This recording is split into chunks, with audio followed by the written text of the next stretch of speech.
रूपा Bhati ma'am का स्वागत है टीआरएस में। मुझे आज तक लगा था कि ज्योतिष मतलब सिर्फ एस्ट्रोलॉजी। ज्योतिष एस्ट्रोलॉजी तो है, लेकिन एस्ट्रोनॉमी पहले है। अगर किसी व्यक्ति को वेल वर्स्ड होना है वेदर्स में तो फिर मालूम होना चाहिए। जो इन सबको जानता है वही वेद के रहस्यों को भी समझ सकता है। एस्ट्रोनॉमी के अकॉर्डिंग ऋग्वेद कब लिखा गया था? Goes around 220 years ago. Rigveda Sanskrit में बोली गई है। ऋग्वेद की भाषा संस्कृत से थोड़ी सी भिन्न है। वहीं से फिर अविस्ता के लैंग्वेज निकले, ग्रीक निकला। आप कोई भी भाषा में चले जाइए। फिलिस्तीन उठा लीजिए, चलिए। फिलिस्तीन का पुराना नाम क्या है? पलस्तु। सोन रिवर जो है पाकिस्तान के साइड में, तो वहाँ पे भी 8 लाख साल पहले सभ्यता थी। स्टोन टूल मैन्युफैक्चरिंग हो रही थी। सो जो लोग ये कहते हैं कि पैलियोलिथिक टाइम के जो लोग हैं वो शायद एक दूसरे के साथ बात नहीं करते होंगे, ऑल फॉल्स। आज हम बिग बैंग बोलते हैं, वो उस समय भी वो सोच रहे थे, खोज रहे थे कि हम यहाँ आए कैसे। And even sun is revolving on its own axis, it is said in Rigveda. H haplogroup जो है वो बहुत densely populated in southern India, लेकिन the traces can be found till Spain. 75,000 year ago जो लोग हैं वो देख रहे थे कि कहाँ पे जानवर अच्छे मिल रहे हैं, क्योंकि उस समय तो सिर्फ जानवर ही खा रहे थे। ऋग्वेद में भी वही उल्लेख है। स्पष्ट लिखा है ऋग्वेद का एक मंत्र जिसमें ट्विन रिवर थी यमुना, लेकिन यमुना नदी तो आपको अभी एक ही दिखती है। यम एंड यमिनी जो शब्द है वो जब ऋग्वेद में आया तो ऋग्वेद में आया कि यम की डेथ हो गई है, तो that means that river has gone away, now only one remains, Yamuna, the female one. ये नाम ही यम यमी क्यों पड़ा? जेमिनाई वो क्यों है? कि अगर आप एक्चुअली वाल्मीकि रामायण के श्लोक पढ़ोगे तो वहाँ लिखाया गया है कि कैसे वानर से ना युद्ध के बाद अपनी पूंछ निकाल कर साइड में रख रहे थे जी। मतलब कि वो उनके कॉस्ट्यूम्स थे, हाँ, रिप्रेजेंटेशन। जब आप, क्योंकि हमारे एज के लोग नॉर्मली जब वानर सेना को विजुलाइज कर रहे होते हैं तो एक्चुअली बंदर को विजुलाइज करते हैं। बिल्कुल। पर सच ये कि वो इंसान ही थे, बट मुखौटे भी लगाते थे। आप अभी भी सुंदरबन में चले जाएंगे तो पीछे की तरफ में मुखौटा लगा के जाते हैं, सो दैट जो टाइगर्स है उनको अटैक ना करें। आप कह रहे हो जिस तरह से संस्कृत से हिंदी निकल के आई है, उसी तरह संस्कृत से संस्कृत भी निकली है।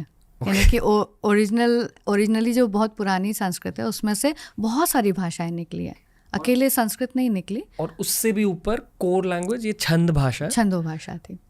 एक अवस्था के स्कॉलर आए थे शो पर जी। अवस्था बेसिकली पारसीज की लैंग्वेज है, जो आज के ज़ोरास्ट्रियंस है, इरानियंस है, उनके मंत्र अवस्था में लिखे गए हैं। बिल्कुल। पर आप कह रहे हो कि अवस्था और संस्कृत अगर दो बहनें हैं तो उस बहन के पहले ऋग्वेद के जो छंद हैं, छंद भाषा। वाह। एक बेयर कल्चर है पूरे नॉर्दर्न यूरोप में और यूरोपियन कंट्रीज में, इवन इन साइबेरिया। एक बेयर कल्चर है जहाँ पे आज भी लोग बेयर के जो यानी कि भालू के वेश भाषा जैसा वेश बना करके, एंड जैसे कि हमारे सदर्न इंडिया में होता है, जो अभी एक मूवी आई थी जिसमें काफ़ी कांतारा, हाँ कांतारा जैसा, तो वैसा ही वो लोग भी वहाँ पे रिचुअल्स करते हैं। वो बेयर कल्चर कहलाता है।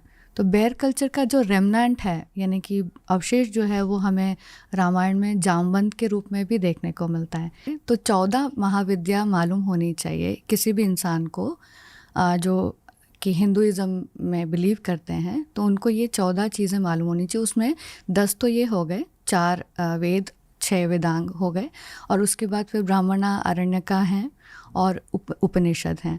और इस प्रकार से हमारे पास पूरी जो 14 महाविद्या हो जाती। विष्णु पुराण में आया है कि जो इन सबको जानता है वही वेद के रहस्यों को भी समझ सकता है। वाह। One should read actually. पढ़ो यार बस।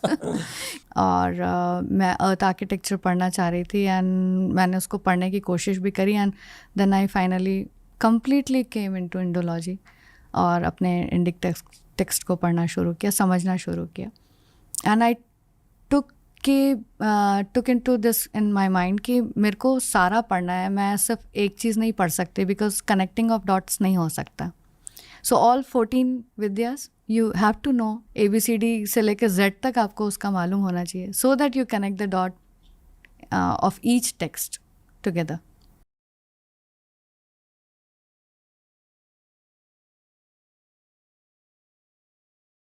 रूपा भाटी मैम का स्वागत है टीआरएस में। नमस्ते, thank you for calling me. धन्यवाद है आपको। नमस्ते मैम।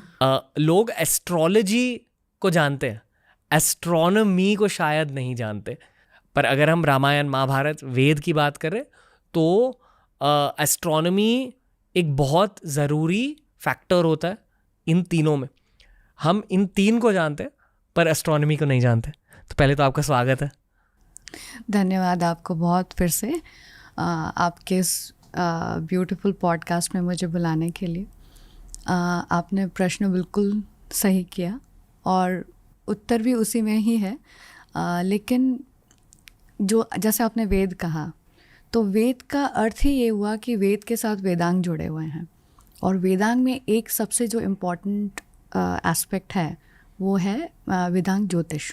षड अंग होते हैं, यानी कि वेद के 6 अंग होते हैं। तो उन 6 अंगों में एक जो है वो बहुत ही प्राइम है, वो है वेदांग ज्योतिष। So Vedanga Jyotish is nothing but astronomy. Okay. So if one has to, मतलब अगर किसी व्यक्ति को वेल वर्स्ड होना है वेदर्स में, तो फिर वेदांग मालूम होना चाहिए, यानी कि 6 अंग जो वेद के हैं वो मालूम होने चाहिए, और उसमें सबसे प्राइमरीली जो है वो है वेदांग ज्योतिष। 6 अंग जानने चाहिए। हाँ, अब तक सुना था कि 4 वेद होते हैं। हाँ, 4 वेद हैं, 6 अंग हैं, 10 हो गए, तो 14 महाविद्या मालूम होनी चाहिए किसी भी इंसान को जो कि हिंदुइज़्म में बिलीव करते हैं। तो उनको ये 14 चीज़ें मालूम होनी चाहिए। उसमें 10 तो ये हो गए, 4 वेद, 6 वेदांग हो गए, और उसके बाद फिर ब्राह्मणा, आरण्यका हैं और उपनिषद हैं। और इस प्रकार से हमारे पास पूरी जो 14 महाविद्या हो जाती। विष्णु पुराण में आया है कि जो इन सबको जानता है वही वेद के रहस्यों को भी समझ सकता है। वाह, मुझे आज तक लगा था कि ज्योतिष मतलब सिर्फ एस्ट्रोलॉजी। नहीं, ज्योतिष एस्ट्रोलॉजी तो है, लेकिन एस्ट्रोनॉमी पहले है। क्योंकि वेदों में जो कहा गया है कि जिन रिचुअल्स को किन किन समयों पे करना है, तो उसके लिए हमें ग्रह नक्षत्रों के बारे में मालूम होना चाहिए। ऋतुओं का जो प्रजनन है, यानी कि ऋतु कब कौन से ऋतु आते हैं, जो 6 ऋतु आते हैं, तो वो कब आते हैं, उनको किस प्रकार से जाना जाए कि पर्टिकुलरली इसी डेट से जो है वो वर्नल इक्विनॉक्स जिस दिन आया, यानी कि वसंत संपात आया, तो उस दिन आधा जो वसंत है वो बीत चुका है और आधा जो वसंत है वो अब आने वाला है। तो इस प्रकार से बहुत माइन्यूटली वो लोग जो हमारे सेजेस थे बहुत माइन्यूटली ऑब्जर्व कर रहे थे पूरे आकाश के मंडल को, और उसमें से वो बहुत सारी चीज़ें कर रहे थे। तो एस्ट्रोलॉजी भी उसका पार्ट हुई। जैसे आपने कहा कि एस्ट्रोलॉजी बहुत ज़्यादा फेमस है, एस्ट्रोनॉमी उतना लोग जानते नहीं कि हमारे इसमें विद्या किस प्रकार से थी। मतलब एस्ट्रोलॉजी एस्ट्रोनॉमी से निकल के आई। ओके जी, वो भी क्यों निकल के आई, बड़ा इंटरेस्टिंग फैक्टर मैं आपको बताती हूँ। कि जैसे कि कहा कि अगर आप, शायद आपको मालूम हो कि आपका जन्म नक्षत्र क्या है। जैसे मेरा अश्विनी नक्षत्र में मैं पैदा हुई हूँ, तो अश्विनी नक्षत्र का जो ट्रेट है वो पूरे 26,000 साल में कम से कम एक बार ही वो वसंत संपात के थ्रू गुजरेगी। लेकिन उसी पर्टिकुलर टाइम पे वसंत संपात के समय में मेरा जो नेचर है वो कैसा है, और यही अगर समर सोल्स्टिस में हो रहा होता अश्विनी नक्षत्र, तो उस दिन कैसा होता, और इस प्रकार से कैसे कैसे मेरा बिहेवियर रहेगा अश्विनी नक्षत्र होने की वजह से। तो ये चीज़ तो सिर्फ एक साइकिल में नहीं समझ में आ सकती। पहले तो एस्ट्रोनॉमी का नाम सुना था, और मुझे ये पता है कि जो हमारे आसपास तारे होते हैं, प्लैनेट्स होते हैं, उनके स्टडी से रिलेटेड होती है एस्ट्रोनॉमी जी। पर उन प्लैनेट्स और तारों की पोजीशन की वजह से हमें ये पता चलता है कि मानव जाति की एज क्या है, या जो ह्यूमन टाइमलाइन रही है, यानी कि पिछले 2-3 लाख सालों में उनके पोजीशन के अकॉर्डिंग आप टाइम बता सकते हो। और एस्ट्रोनॉमी की समझ मेरी लिमिटेड है, पर जो रामायण, महाभारत और वेद से रिलेटेड जो असली हिस्ट्री है भारत की, उस हिस्ट्री को जानने के लिए एस्ट्रोनॉमी बहुत ज़्यादा यूज़ होती है। बिल्कुल करेक्ट। तो नीलेश ओक सर आए थे, हमारे म्यूचुअल फ्रेंड है शो पर जी। उन्होंने कहा कि आप एग्जैक्टली महाभारत का डेट बता सकते हो, आप रामायण का डेट बता सकते हो, बिल्कुल। शायद आप वेद का भी डेट बता सकते हो एस्ट्रोनॉमी की वजह से। बिल्कुल। पर आज के जो हमारे मॉडर्न आर्कियोलॉजिस्ट हैं जो खुदाई करते हैं धरती की, वो एस्ट्रोनॉमी का यूज़ ज़्यादा नहीं करते, पर शायद करने लगेंगे टाइम के साथ। वो इसलिए नहीं कर पाएंगे क्योंकि वो हमारी जो वेदों में हुआ या फिर पुराणों में हुआ, इतिहासों में हुआ, जो कई स्टोरीज़ आती हैं उसको उसके साथ में कनेक्ट नहीं कर पाते हैं। तो जैसे कहीं रथ निकला तो उन्होंने कहा कि या महाभारत इसी समय हुई होगी, ये महाभारत का ही रथ है जी। अब लेबल जैसा कहीं नहीं लिखा हुआ है कि वो महाभारत काल का है, कर्ण का रथ है, कहीं नहीं लिखा भी होगा तो डिसाइफर नहीं कर सकते क्योंकि इंडस वैली के ही हम अभी तक डिसाइफर नहीं कर पा रहे हैं। तो हम महाभारत का क्या करेंगे, फिर रामायण का क्या करेंगे जो कि 12,000 BC के आसपास हुई, और उसके भी पहले वेदों का क्या करेंगे क्योंकि रामायण में ही आ गया कि चारों वेदों का जो ज्ञान है वो सभी प्रिंस को था, राम लक्ष्मण सभी ब्रदर्स को था। तो एग्जैक्टली अगर आर्कियोलॉजी को भी साथ में लेकर के आना है तो बहुत कम हमें ऐसे एविडेंस मिलेंगे जिसको हम कोरिलेट कर पाएँ।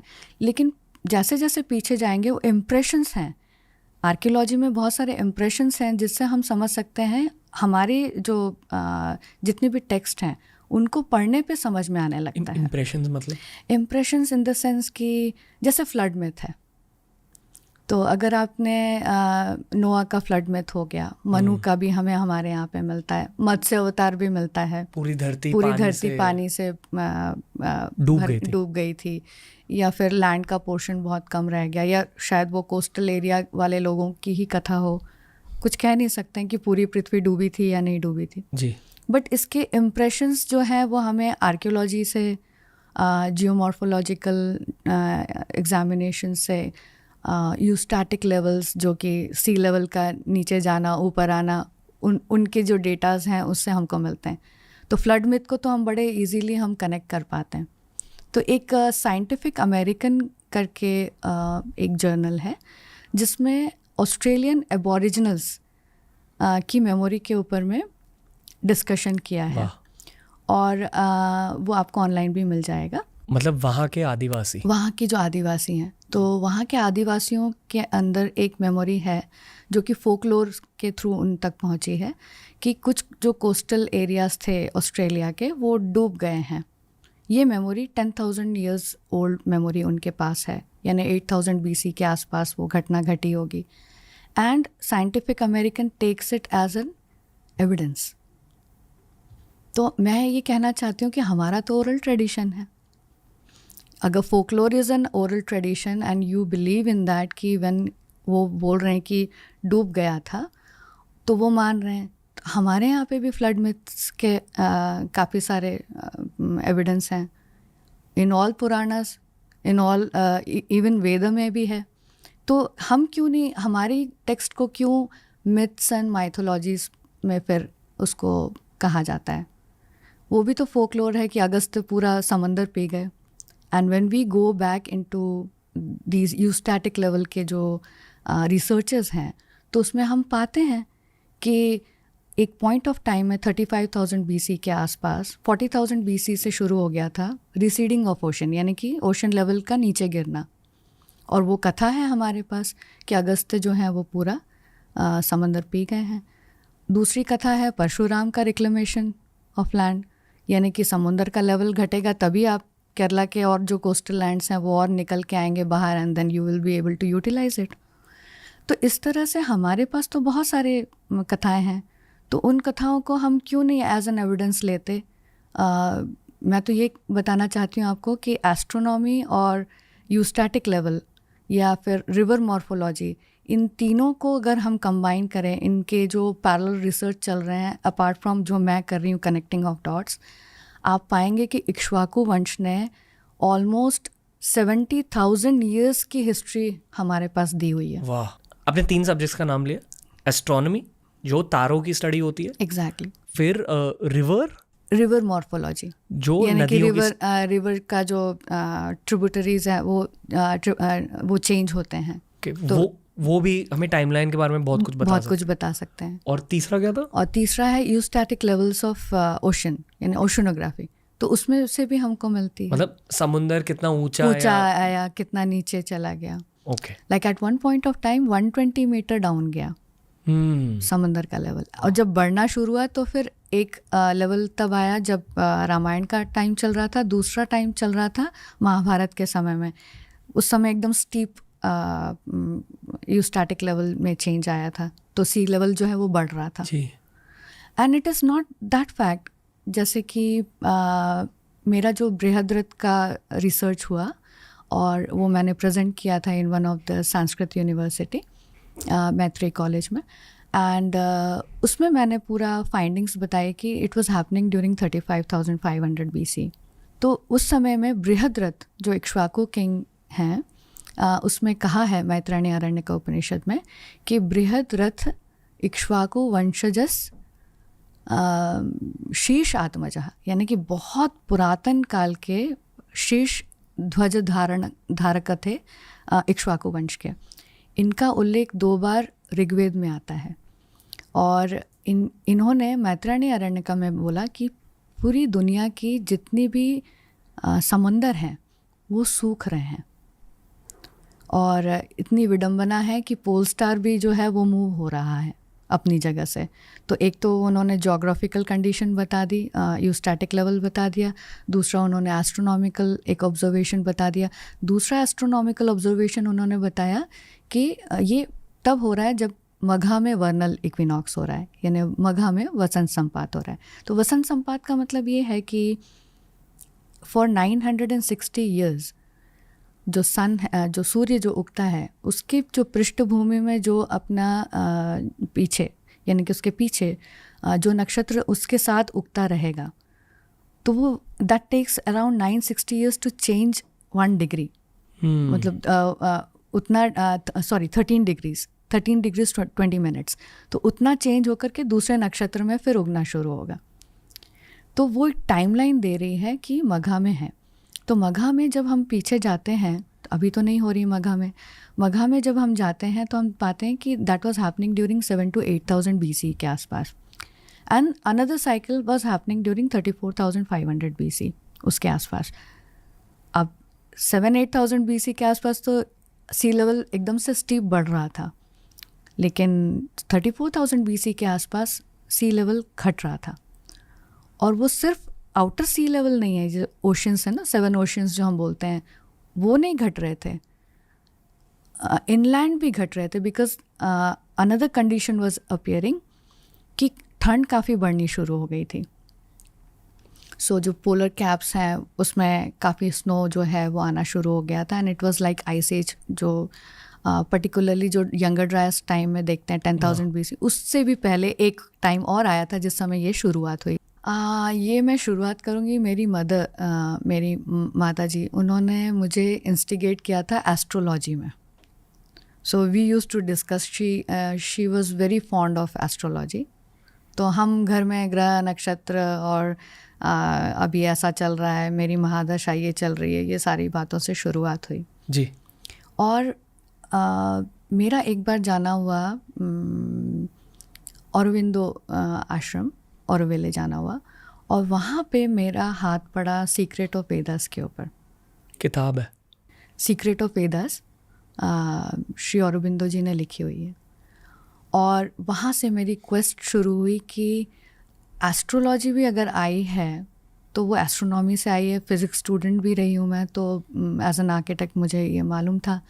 डे लाइट फैक्टर्स पे मैं बहुत सारा काम कर रही थी, तो पूरा जो सीज़न है, पैटर्न्स हैं, how it affects on the building, तो वो हम पढ़ ही रहे थे। सो एस्ट्रोनॉमी वहाँ पे प्ले में आ गई, और एस्ट्रोलॉजी मेरी मदर का इंस्टिगेशन था। दोनों मिला कर के ये हुआ कि एंड फैमिली में रहा ही है कि all are very much educationist, तो मुझे पढ़ने का बहुत शौक़ था, और ख़ासकर ऋग्वेद के ऊपर जितनी भी चीज़ें मिल जाए मैं उस समय पढ़ा करती थी। फाइनली आई फाउंड कि औरबिंदो जी ने लिखा कि दयानंद सरस्वती जी ने जो काम किया है ऋग्वेद के भाष्य के ऊपर, वो बहुत साइंटिफिक है, एंड साइंस से रिलेटेड जब तक ना हो चीज़ तो मैं उसमें बहुत ज़्यादा डेल्व नहीं करती थी। एस्ट्रोलॉजी भी मुझे at at a point of time लगता था कि this is something like very common thing, 99% people will be having similar kind of life, जिस प्रकार से ग्रह और नक्षत्र जो है मूव करते हैं, but only 1% people have a difference. तो वहाँ से जो है वो शुरुआत हुई, and almost like 30 years astrology, and I'm very good astrologer also, and almost like 25 years in Rigvedic studies, and finding out that the whole text Rigveda is Aitihya, which is said by Sayanacharya and the other grammarians कि ये इतिहास है, it's not कि इसमें कुछ भी चीज़ नहीं है करके। and I found after so many studies, आप मुझे कोई भी उसमें से निकलवा के बता दीजिए, I can trace you back to the time of that time line. मैं बहुत आसानी से मैं आपको वहाँ पे लेके जा सकती हूँ, बता सकती हूँ पूरा ऋग्वेद एस्ट्रोनॉमी बुक है। The whole book is astronomy book, but in a different Chhandas which is not a classical Sanskrit.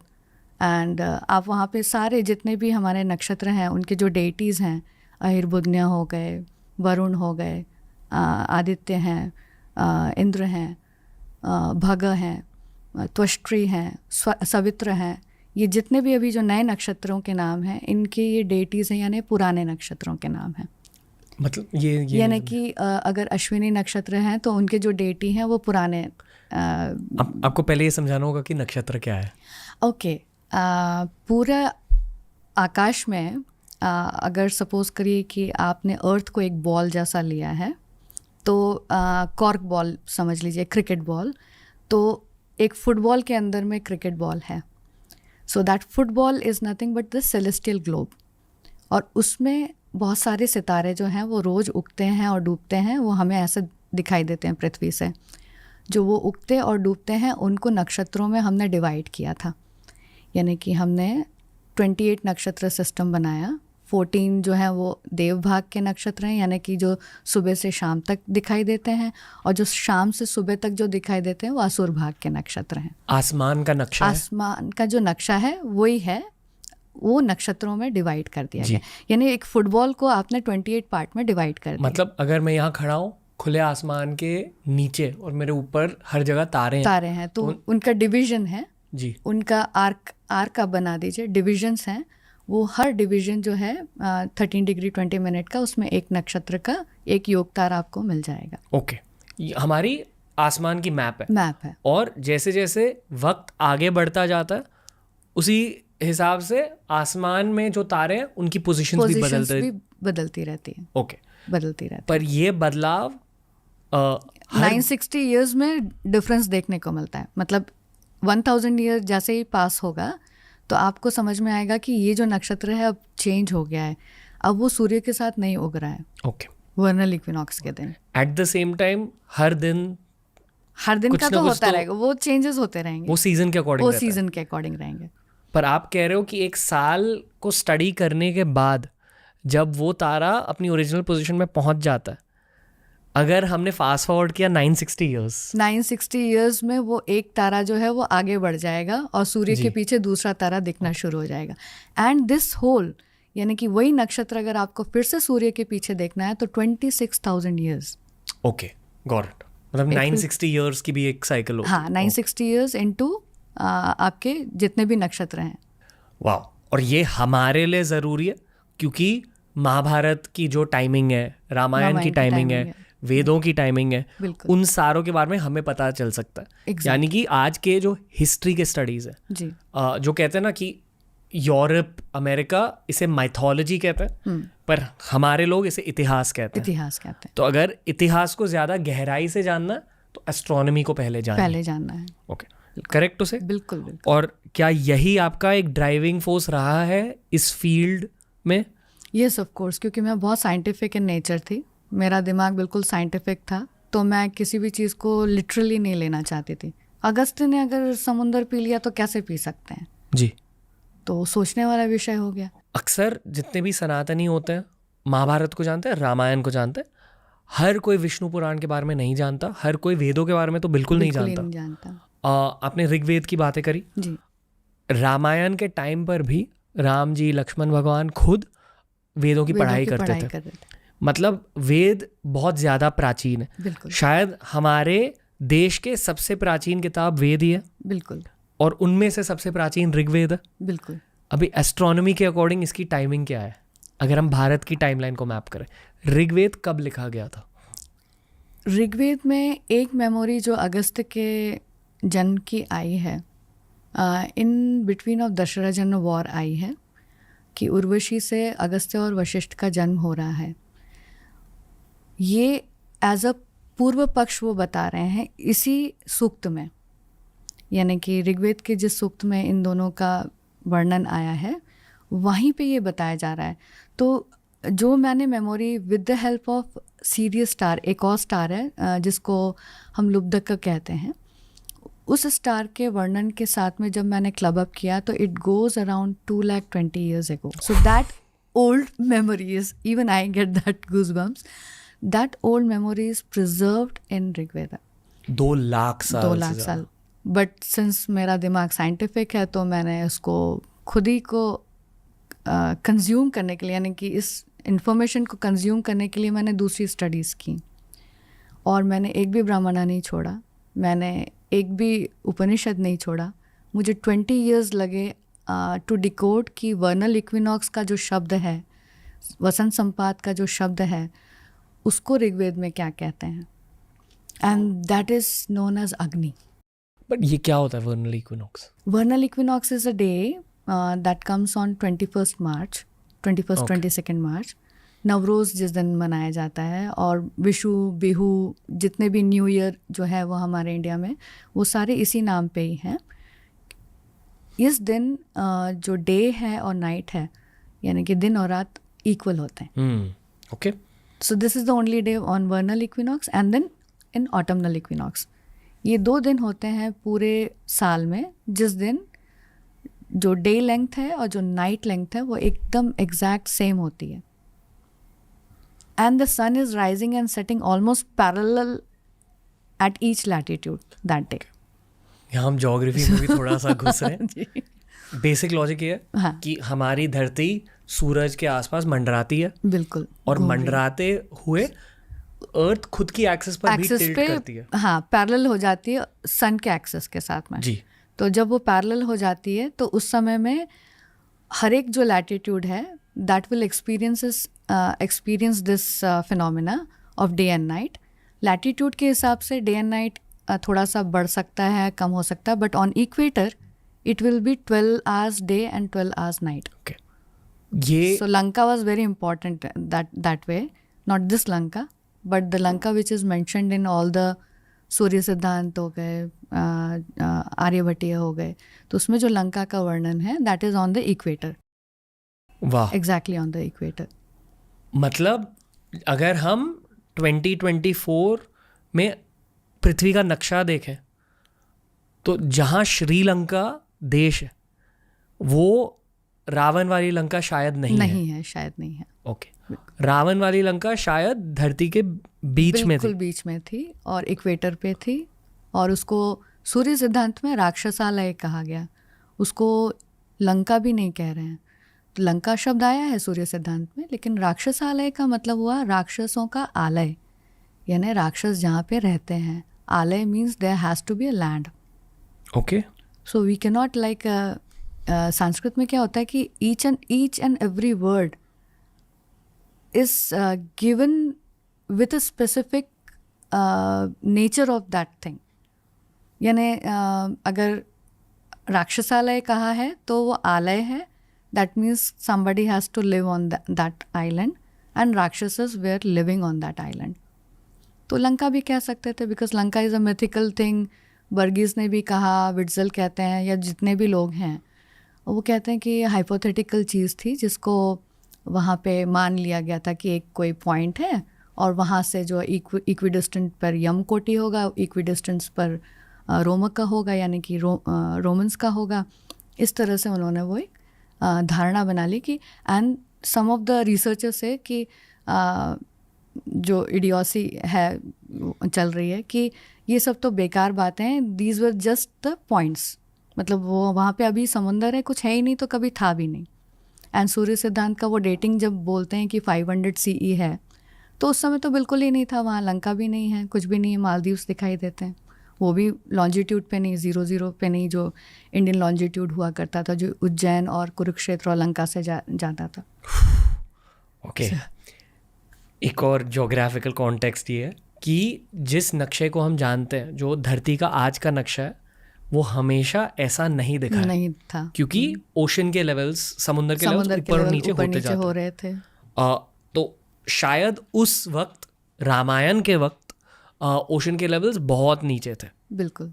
और उस वजह से पूरे धरती का लैंड मास ज़्यादा दिख रहा था। बेसिकली लोग ये नहीं जानते कि जिस धरती पर हम हमारे पैर रखते हैं वो बेसिकली पृथ्वी के पहाड़ है, माउंटेन्स है। यानी कि सी लेवल से निकल के माउंटेन्स आ रहे हैं और सी लेवल भर चुका है। तो ये जो भारत का लैंड है या यूरोप या अफ्रीका, ये पृथ्वी के माउंटेन्स है।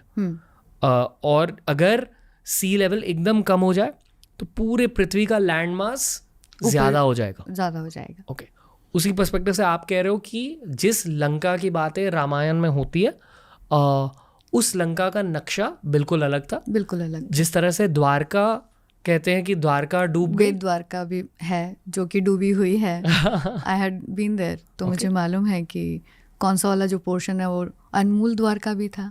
मूल द्वारका वॉज नियर प्रभास पाटन। बहुत इंटरेस्टिंग, आपको एक और फैक्ट बताती हूँ। नीलेश जी ने तो इतना सारा रिसर्च किया है महाभारत के ऊपर।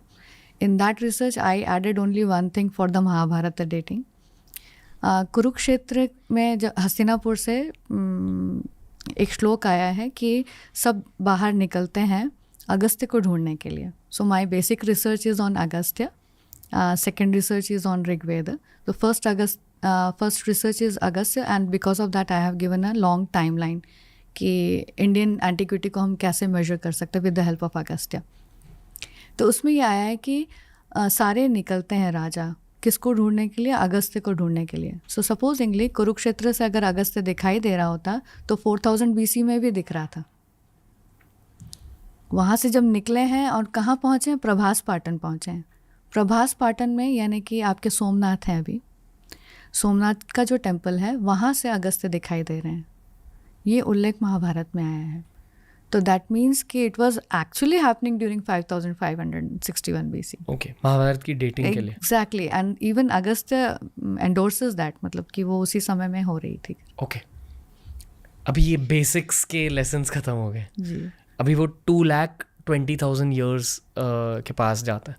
आपने उस टाइम पीरियड के बारे में क्या क्या जाना है? There is a very unique timeline which has been created by Pratyam on my very complicated timeline जो मेरा 2,20,000 ईयर का था। तो उसके बेसिस पे मैंने वहाँ उस पूरे टाइमलाइन में with the help of Agastya and Agastya coming in all the text including Rigveda, I decided the timeline. That is a referential point actually कि कहाँ कब ये हुआ होगा। Okay. So first thing comes in Rigveda itself, the birth of Vasishtha and Agastya. तो वो उनका जो जन्म है वशिष्ठ और अगस्त्य का, वो ऋग्वेद में ही हमें देखने को मिल जाता है। And that memory is very old. उनके जन्म से पहले क्या हो रहा था भारत में? Since this is the oldest memory they are carrying, उसके पहले क्या हो रहा था ये तो मैं उतना अच्छे से नहीं बता पाऊँगी, लेकिन ये जो एक मेमोरी है ये सबसे ओल्डेस्ट उसमें है। And with the help of this I found कि जितने भी मंडला हैं आपके पूरे 10 मंडलास में आप स्वधीति शब्द पा जाएंगे। यानी कि स्वधीति का मतलब है कि जो एक्स है, यानी कि जो फरसा बोलते हैं, वो आपने हाथ में धारण किया हुआ है। स्वधीति मतलब हाथ से पकड़ा हुआ। तो it can not be else than stone axe ना, जो स्टोन एज के लोग जो हैंड एक्स, आज भी उसको हैंड एक्स ही कहा जाता है, उसको संस्कृत में स्वधीति कहते हैं। तो वो चीज़ जो है वो 10 मंडल में यूज़ हो रही है। एंड 10 मंडल में यानी कि Rigveda is made of 10 मंडलास, 1 2 3 4 till 10। तो हर एक मंडला का एक डिफरेंट कैरेक्टरिस्टिक है। Like for example 6th mandala अगर आप ले लें तो there you will find that there has a shatahima effect. That means कि अगर ह्यूमन बीइंग 100 years जीता है और वो भी कोल्ड सीजन जी लेता है, तो that means he is Suvira, यानी he is the bravest. So a brave heart kind of a man. वैसे ही हम एक आशीर्वचन कहते हैं कि जीवेम शरदः शतम. आपने कई बार सुना होगा कि आशीर्वाद देते समय ये कहा जाता है जीवेत शरदः शतम, जीवेम शरदः शतम, यानी मैं भी 100 साल जीऊँ, आप भी 100 साल जिएँ. तो शरद कहा जाता है.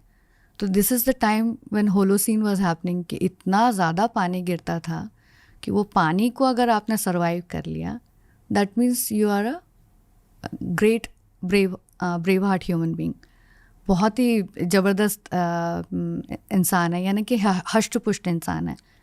शायद यहाँ आपको अर्थ की हिस्ट्री और भारतीय सनातनी हिस्ट्री को कनेक्ट करना होगा ताकि लोग ज़्यादा समझें. जी. मैं इस कॉन्वर्सेशन को समझ रहा हूँ हमारे नीलेश ओक सर की कॉन्वर्सेशन की वजह से. जी. पर बहुत सारे लोग पहली बार इन चीज़ों के बारे में सुन रहे हैं. तो हम टाइमलाइन पुल अप करते हैं. हाँ. और फिर आप स्टेप बाय स्टेप समझाइए कि पृथ्वी पर क्या हो रहा था और भारत में क्या हो रहा था. ओके, पृथ्वी एंड भारत हर जगह सेम ही चीज़ हो रही थी. जी. बट इंटरेस्टिंग थिंग ये है कि पृथ्वी पे जितने लोग जहाँ जहाँ पे भी थे, वो जो मेमोरीज़ कैरी कर रहे थे, तो इंडियंस ने उसको बहुत प्रॉपरली कैरी किया. यानी इंडियन पेनिनसुला में आई शुड से कि नॉर्थ वेस्ट फ्रंटियर तक, जहाँ तक हम अपने आप को महफूज रख सकें, हम अपने आप को आइसोलेटेड रख सके, तो हमने मेमोरीज़ भी बहुत आइसोलेटेड रखी. यानी कि सुवास्तु तक लिमिटेड रखी. उसके आगे हमने रसा शब्द भी आया, तो वो भी हम जानते थे. यानी ओवरऑल हम ज्योग्राफी जानते थे पूरे वर्ल्ड की, जो कि रामायण में भी आया ना. आपने जो नीलेश ओक जी के साथ में जो डिस्कशन किया, तो आपने सारा पाया कि बहुत सारे ज्योग्राफिकल पॉइंट्स थे जो सुग्रीवा को मालूम थे. तो सुग्रीवा को ऑन द स्पॉट तो नहीं मालूम पड़े थे, क्योंकि वो भी उनको उनके प्रीडिसीसर्स दे रहे थे और वो नॉलेज उन तक था, वो मालूम था. तो इंडिया में जो हो रहा था वो पूरे वर्ल्ड में भी स्वानियन कल्चर जो है, एशुलियन कल्चर जो है, यानी हैंड एक्स का जो मैं बता रही हूँ, स्वधिति कल्चर जो है वो पूरे वर्ल्ड में था. फॉर 8 लाख ईयर्स एगो भी हमें वो स्टोन टूल्स मिल जाते हैं, माइक्रोलिथ्स भी मिल जाते हैं और मैक्रो वाले भी मिल जाते हैं. वो क्या होता है? आपको स्टोन टूल्स के बारे में समझना पड़ेगा. There are different cultures of stone tools and categorized. मतलब वो एक कैटेगरी बनाई गई. तो एशुलियन वाला जो है वो 140 ईयर के एगो के जो कल्चर रहा, उसको हम एशुलियन कहते हैं. सेम इंडिया में चल रहा था सोनियन, यानी सोन रिवर जो है अब पाकिस्तान के साइड में है, सुवास्तु यानी कि स्वात वैली के पास में, रिवात के पास में, वहाँ की मैं बात कर रही हूँ. तो वहाँ पे भी 8 लाख साल पहले सभ्यता थी, लोग थे और काम कर रहे थे. यानी कि कैसा काम कर रहे थे? स्टोन टूल्स बना रहे थे. सपोजिंगली मैं और आप बैठ करके कुछ जो बात कर रहे हैं और बात करते करते हम कोई एक चीज़ मैन्युफैक्चर करते हैं, तो मैं उसके बारे में आपको बताऊंगी, आप मुझे उसके बारे में बताएंगे, then we will manufacture it. Group बन करके कोई चीज़ का मैन्युफैक्चरिंग होता है ना. सो स्टोन टूल मैन्युफैक्चरिंग हो रही थी. सो जो लोग ये कहते हैं कि पैलियोलिथिक टाइम के जो लोग हैं वो शायद एक दूसरे के साथ बात नहीं करते होंगे, ऑल फॉल्स. पर ये 8 लाख साल का नंबर कैसे पता चला? ये 8 लाख साल का नंबर जो लेयर्स हैं, जो डर्ट आर्कियोलॉजी, जो उसमें से फिर वो लेयर्स में से वो लोगों ने कैटेगराइज किया हुआ है कि ये 8 लाख साल पुराना है, ये 7 लाख साल पुराना है, ऐसे करके अपर क्रस्ट तक वो आते जाते हैं. खुदाई कर करके उनको पता चलता है कि कहाँ पे क्या चल रहा था. वैसे ही एक मद्रासियन कल्चर है, जैसा मैंने एशुलियन कहा जो कि वेस्टर्न वर्ल्ड वाले कहते हैं. सोनियन जो है वो इंडियन कल्चर है, and Madrasian culture was very parallel to Sonian culture. यानी कि जो सोन रिवर के आसपास में जो ह्यूमन बीइंग्स रह रहे थे और वो स्वधिति का काम कर रहे थे, सिमिलर वे में मद्रास में भी, मद्रास के आसपास का जो मद्रासियन कल्चर है वहाँ पे भी ये काम हो रहा था, एंड एग्जैक्टली यही एज में हो रहा था. सो इजंट इट अमेजिंग जब आप कह रहे हैं ना कि इंडिया में क्या चल रहा था, वर्ल्ड में क्या चल रहा था, सब जगह सेम चल रहा था. कैसे? सपोजिंगली अभी कुछ इन्वेंशन होता है जापान में, and we get to know through internet and things like that. लेकिन रिसर्चर्स जो हैं वो जुड़े हुए हैं, इंडियन रिसर्चर भी हैं जापान में, वो जुड़े हुए हैं। So they come to know about what is happening there in Japan. तो जो वहाँ पे इन्वेंशन कर रहे तो यहाँ पे भी वो लोग करने की कोशिश करने लगते हैं। यहाँ वाले जो हैं वो ईरान के जो लोग हैं वो करने की कोशिश करने लगते हैं। अभी जो न्यूक का चल रहा है आप देख रहे हैं कि everyone is getting the same kind of knowledge है। आज हर कोई एटम बम बना रहा है। तब वो उस जमाने में स्टोन टूल बना रहे थे। But then they were highly moving people, मतलब इतना ज़्यादा वो चल रहे थे। उनके पास तो चलने का और दूसरा कोई साधन नहीं था, पैर ही थे, तो पैर से बहुत ज़्यादा चल रहे थे। तो अभी लॉकडाउन में भी आपने देखा कि लोग जो हैं वो जब पैदल चले तो यहाँ से उड़ीसा तक पहुँचे ही थे। तो हम बहुत मूवमेंट कर सकते हैं, आज भी कर सकते हैं। सो उस समय भी उतना ही मूवमेंट हो रहा था। इट वाज लाइक 24 आवर्स में आप यहाँ से वहाँ पहुँच रहे हैं, और उतने ही 5-6 दिन में आप वहाँ से कहाँ पहुँच रहे हैं विदाउट एनी घुड़सवारी के। ना आपको हाथी चाहिए ना घोड़े चाहिए, आप पैदल ही बहुत चल रहे थे। तो टेक्नोलॉजी जो है वो पूरे वर्ल्ड में सिमिलर टाइप की चल रही थी। अब आप जब मैंने आपको टाइमलाइन एक बताई कि ऋग्वेद कैन गो बैक और एटलीस्ट हैज़ द मेमोरी, मतलब इतना पुराना मेमोरी तो है, 2,20,000 साल पुरानी एक मेमोरी है। तो उस समय में जब ह्यूमंस जो निकल रहे थे and fountain head was like homo erectus से होमो सैपियंस हो रहे थे। अच्छा, समझने में ये भी मुश्किल होती है कि जैसे हम बोलते हैं ना होमो इरेक्टस, तो हम ये सोचने लगते हैं पता नहीं हो तो कुछ सोचते ही नहीं होंगे, मतलब स्टोन टूल एज मैन है तो क्या सोचते होंगे, तो क्या बात करते होंगे। But language is the first thing, वो होनी ही चाहिए। एंड फाइनेस्ट लैंग्वेज जो है वो रिसर्चर्स कहते हैं 4 लाख ईयर एगो आ चुकी थी। Finest language of the groups, different groups जो अपने अपने में हैं और वो अपने आपस में बहुत अच्छे से बात कर रहे हैं ना। Imagine these 2 groups living so far away and interacting with each other, तो वो किस तरह से इंटरैक्ट करेंगे। तो ये बहुत इंटरेस्टिंग चीज़ें हैं जो मैं साइड में स्टडी करती रहती हूँ। It is way away from, बिल्कुल अलग है जो ऋग्वेद का स्टडी करने के लिए बैठेंगे। तो मैं ऋग्वेद में फिर मैंने मंडलों में मैंने पाया कि कहाँ पे स्वधिति का यूज़ हो रहा है और कहाँ पे बोन वाले एरोज शुरू हुए जिसकी बोन टिप है।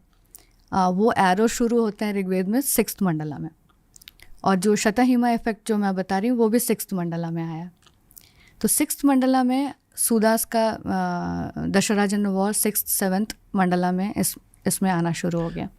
फिर से पॉज करते थोड़ा सा। अब पॉज करते हैं। ऋग्वेद को लिखा किसने? अगर इस प्रश्न का उत्तर पाना चाहेंगे तो इंसानों ने ही किया है, यानी उस समय के जो दृष्टा थे, जो मंत्र दृष्टा, इसलिए उसमें बड़ा स्पेसिफिक है ना, रूल है उसमें कि ये इस छंद में लिखा हुआ है, इसका मंत्र दृष्टा ये है, इसका मंत्र का देवता ये है जी, यानी किसको हम प्रेस कर रहे हैं। तो you will find very interesting thing in Rigveda कि जिसमें वो जो देवता बनते हैं वो कभी कभी दृष्टा होते हैं, कभी खुद ही देवता भी बन जाते हैं। लाइक फॉर एग्जाम्पल, एक किंग अशमाती हुए। Ashmati is an Ikshvaku king, mentioned in Rigveda कि वो इक्ष्वाकु किंग है करके। इक्ष्वाकु क्या है? Ikshvaku is a genealogy of a Manu के जो बच्चे थे उनमें से एक इक्ष्वाकु थे, दूसरे नृग थे, इस तरह से उनके 7-8 सिबलिंग्स थे जी। तो उनमें से सबसे जो प्राइम थे वो इक्ष्वाकु थे।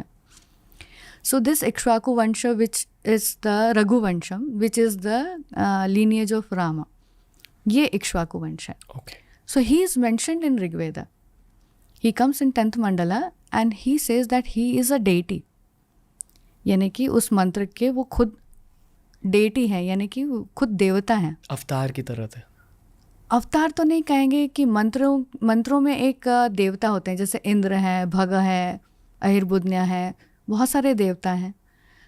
मनुष्यों को भी देवता की कैटेगरी में लिया गया, तो वो उसका एक ये स्पष्ट एग्जाम्पल है कि जो राजा अशमती थे वो अपने आप को देवता स्वरूप पाया गया, और उनके जो दृष्टा थे वो अगस्त्य के लीनिएज वाले लोग थे, यानी कि अगस्त्य के जो बेटे थे वो उसमें दृष्टा हैं। So very interesting fact is this कि उसमें वो अपने आप को भी देवता तुल्य समझे, यानी अगस्त्यों ने अश्वमाती राजा को देवता तुल्य भी समझा। तो ये जो अवतार वाली जो धारणाएं हैं ये थोड़ा लेटर फेज में आई, लेकिन वहाँ पे देवता कौन है, दृष्टा कौन है, मंत्र को कौन देख रहा है, कौन पढ़ रहा है, तो आपने कहा ना कि किसने उसको रचा तो रचने वाले जो हैं वो इंसान ही हैं। लेकिन अपौरुषेयत्ववाद इसलिए आया ऋग्वेद के लिए कि जब ये डिबेट करते थे बुद्धिस्ट के साथ में, जैनों के साथ में, चारवाकों के साथ में, ग्रीक्स के साथ में, दूसरे लोगों के साथ में, तब उन्होंने ये पाया कि ये ऋग्वेद को डिस्टॉर्ट करना चाह रहे हैं। तो वहाँ पे उन्होंने कहा कि इसको किसी ने नहीं लिखा, ये सीधे सीधे ईश्वर से डायरेक्ट आया है। तो काफ़ी सारे अभी जो देखने वाले हैं पॉडकास्ट ऑफेंड भी हो सकते हैं कि ये कैसे बोल रही हैं कि ऋग्वेद को किसने लिख दिया। तो वो लिखने का जो मैं आपको बता रही हूँ कि राजा अश्वमाती अगर अपने आप को देवता कह रहे हैं इक्ष्वाकु वंश के, तो दैट मीन्स कि ये इंसानों ने यानी कि उस समय के लोगों ने ही इसको रचा है। रचा कैसे? छंदो भाषा, यानी ऋग्वेद की भाषा क्या है? छंद है। व्हेन वी से भाषा, तो भाषते इति भाषा, यानी कि जब हम बात करते हैं तो ही भाषा है।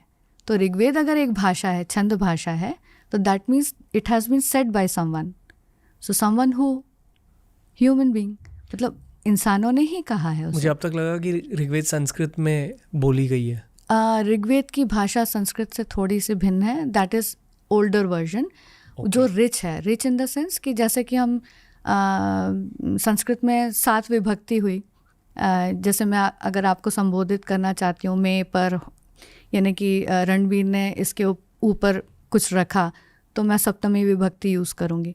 लेकिन वहाँ पे विभक्तियाँ और ज़्यादा हैं। Like Russian language, when you go into the Russian words you will find कि जो डेक्लिनेशन है वो 17-18 भी गए हैं। यानी 7 विभक्ति के बाद 8वीं, 9वीं, 10वीं, 11वीं, 12वीं, how much time you can relate with the human performances, यानी कि आप जो परफॉर्म कर रहे हैं उसमें आप किस तरह से रिलेट कर रहे हो, उस हिसाब से वर्ड का जो टोपोग्राफी है वो चेंज हो जाएगी। Complicated language. रणवीरस्य यानी रणवीर का पॉडकास्ट, रणवीरस्य पॉडकास्ट, तो जो अस्य जो लगा, जो आगे का जो एक सफिक्स जो लग गया, तो उससे वो वर्ड का मीनिंग निर्धारित हो गया कि उसमें का लगा हुआ है, हिंदी का जो का है वो लगा हुआ है।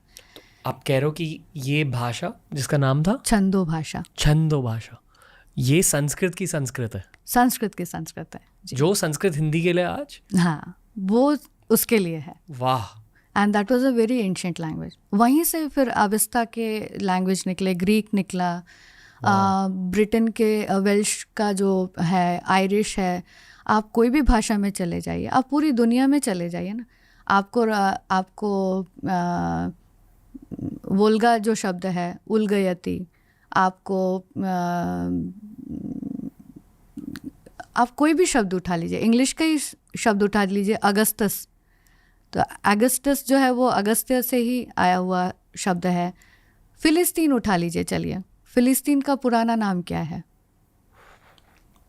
Nobody must be knowing. Palastu. Palestine, Philistine, Palastu. The original word is Palastu. अभी भी आप विकीपीडिया में जाएंगे एंड फिलिस्तिया करेंगे तो इट विल, पलस्तु करेंगे तो it will take you to the Philistia. Basically अगर भाषा पर हमने रिसर्च करा तो हम इंसानों की कहानी पर भी रिसर्च कर रहे हैं ऑटोमेटिकली। एग्जैक्टली। तो आप कह रहे हो जिस तरह से संस्कृत से हिंदी निकल के आई है, उसी तरह संस्कृत से संस्कृत भी निकली है। यानी कि ओरिजिनली जो बहुत पुरानी संस्कृत है उसमें से बहुत सारी भाषाएं निकली है, अकेले संस्कृत नहीं निकली। और उससे भी ऊपर कोर लैंग्वेज ये छंद भाषा है, छंदो भाषा थी। एक अवस्था के स्कॉलर आए थे शो पर जी। अवस्था बेसिकली पारसीज की लैंग्वेज है, जो आज के ज़ोरास्ट्रियंस है, इरानियंस है, उनके मंत्र अवस्था में लिखे गए हैं। बिल्कुल। पर आप कह रहे हो कि अवस्था और संस्कृत अगर 2 बहनें हैं तो उस बहन के पहले ऋग्वेद के जो छंद हैं, छंद भाषा, छंदो भाषा। वाह वाह, ओके ओके। ये बहुत हैवी कंटेंट ओरिएंटेड एपिसोड है मैम, बट जिस पर्सपेक्टिव से आप बात कर रहे हो, बहुत कम इंसान मिले मुझे शो के थ्रू जो इस डीप पर्सपेक्टिव के थ्रू बात कर सकते। आपने 30 साल दे दिए ऑलमोस्ट इस सब्जेक्ट को। yes. तो हम सब कुछ कवर नहीं कर सकते एक एपिसोड में मैम, मल्टीपल एपिसोड्स करेंगे। पर आज बेसिकली मैम TRS पर ही आपकी इंट्रोडक्शन है. So thank you for giving us your time today. Thank you for bringing me here. आज के एपिसोड की लास्ट सेगमेंट में हम एक जनरल टाइमलाइन को स्टडी करेंगे. आपने कुछ पुल अप किया है स्क्रीन पर. Yes, so this is very like now is becoming famous. The timeline which I have shown it here. एक तो राजा आरक्ष आ गए, हु वाज द मतलब वो ऋक्ष के बेटे थे, and he comes in the Rigveda itself. और ये जो है इसके ऊपर मैंने एक पेपर लिखा हुआ है दैट आप academia.edu में जा सकते हैं, वहाँ पे आप पढ़ सकते हैं. That dates around like 50 to 55,000 BC. This is that old memory. The second is the king Brihadrata, which we already हम लोगों ने बात करी 34,500 BC की टाइमलाइन में है जी. And then comes the king Devodasa and Sudasa. वो किंग बृहद्रथ के भी बाद में आए हैं. पर इन राजाओं के बारे में क्या लिखा गया है ऋग्वेद में? ऋग्वेद में बहुत इंटरेस्टिंग बातें हैं, जैसे कि किंग शतपथ ब्राह्मण में आया कि सप्तऋषि जो हैं उनको पहले ऋक्ष कहा जाता था. ऋक्ष मतलब बैर यानी भालू. तो एक बैर कल्चर है पूरे नॉर्दर्न यूरोप में और यूरोपियन कंट्रीज़ में, इवन इन साइबेरिया. एक बैर कल्चर है जहाँ पे आज भी लोग बैर के जो यानी कि भालू के वेशभाषा जैसा वेश बना करके, एंड जैसे कि हमारे सदर्न इंडिया में होता है, जो अभी एक मूवी आई थी जिसमें काफ़ी कांतारा. हाँ, कांतारा जैसा. तो वैसा ही वो लोग भी वहाँ पे रिचुअल्स करते हैं. वो बैर कल्चर कहलाता है. तो बैर कल्चर का जो रेमनेंट है यानी कि अवशेष जो है वो हमें रामायण में जामवंत के रूप में भी देखने को मिलता है. यानी कि ये लोग भालू नहीं थे, वानर जो थे वो बंदर नहीं थे. एक ट्राइब जो अपने आप को किस प्रकार से दिखा सकती है, तो वो आवरण से और डिफरेंट टाइप के स्टाइल्स से वो एक दूसरे से अलग दिखाई देते थे. इवन द हेयर डूज ना, यानी कि दक्षिण का कपर्द का जो है वो वशिष्ठ लोगों का था. यानी कि दक्षिण के साइड में अपना ब्रीडिंग करेंगे तो they are Vashishthas. Yashodeep Deodhar sir नाम के एक रामायण के एक्सपर्ट आए थे, वो वाल्मीकि रामायण को स्टडी करते हैं.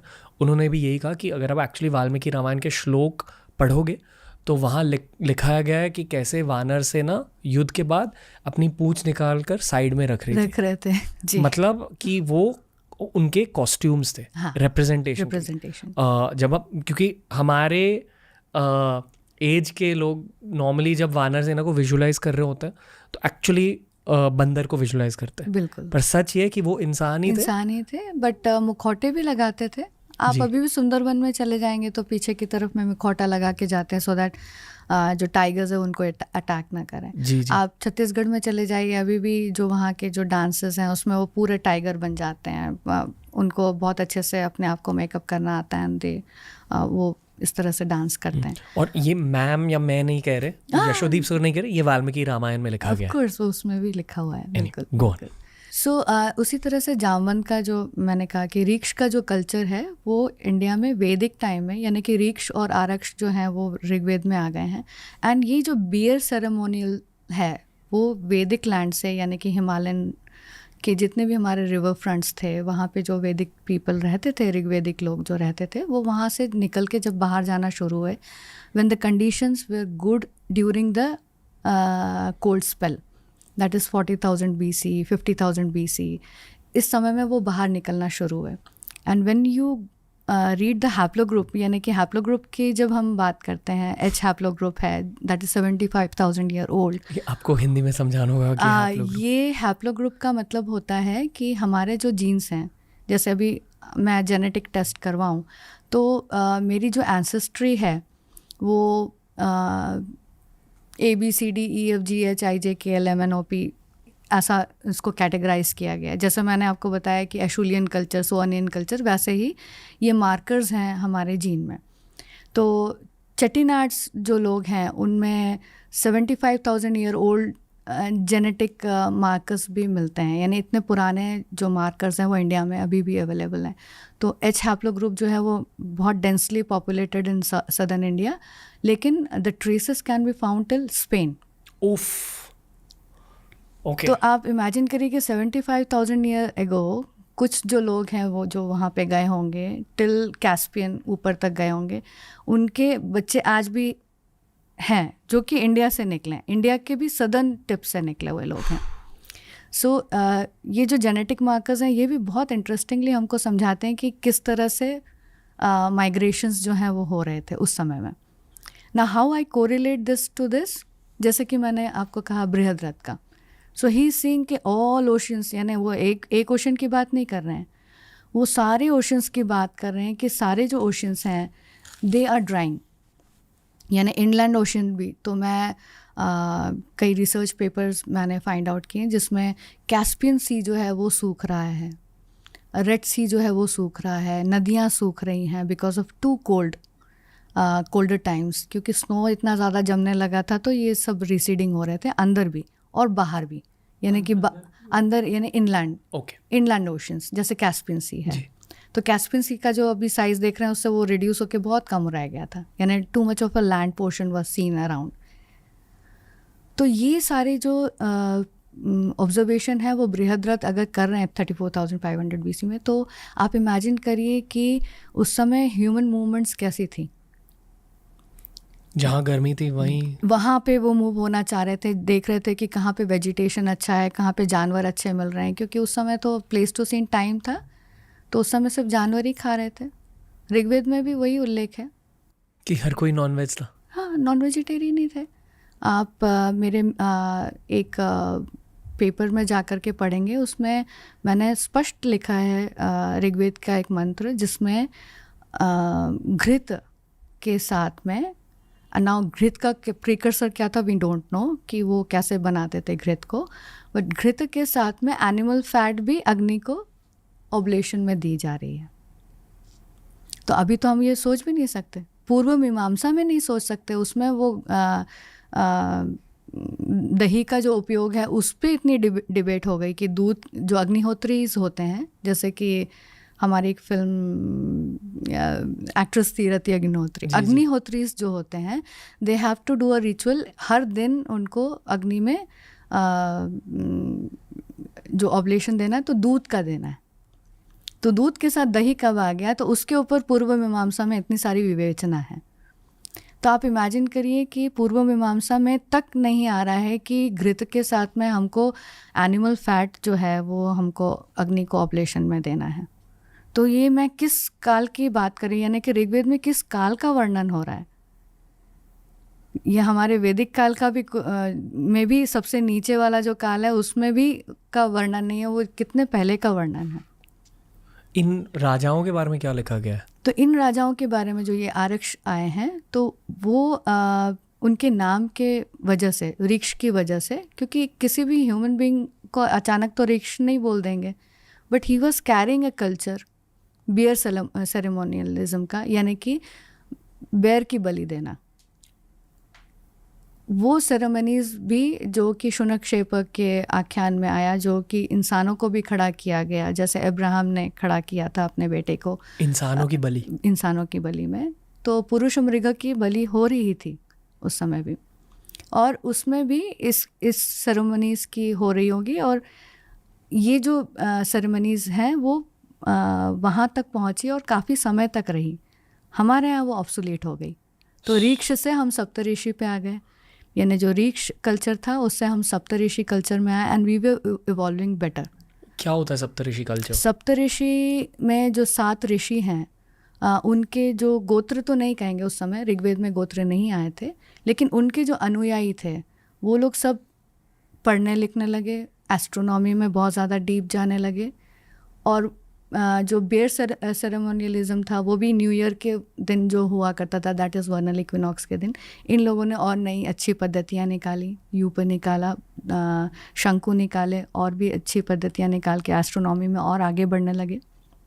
इतने आगे बढ़ गए कि आप फर्स्ट मंडल के 164th मंत्र में जाएंगे, ऑल द मंत्रस यू विल फाइंड कि हीलियोसेंट्रिक जो अपना एस्ट्रोनॉमी है that is present in Rigveda itself. हम जियोसेंट्रिक बोलते हैं, यानी कि अर्थ बीच में है, बाकी सब घूम रहा है। वो हीलियोसेंट्रिक यानी सन बीच में है और अर्थ ही आजू बाजू घूम रहा है, वो वहाँ पे बिल्कुल प्रॉपरली बताया गया है इन ऋग्वेद इटसेल्फ। सो सप्त चक्र युंजते एक में ही, यानी कि 7 चक्र जो हैं वो एक ही रथ में युज किया गया है, यानी कि बांधा गया है। दैट मीन्स कि वो 7 घोड़े नहीं बांध रहे हैं, दैट आर द प्लैनेट्स के ऑर्बिट्स जो हैं वो 7 चक्र जो है वो एक ही चक्र में जुड़ा हुआ है। And even sun is revolving on its own axis, it is said in Rigveda. How do you think ये पता कैसे चला?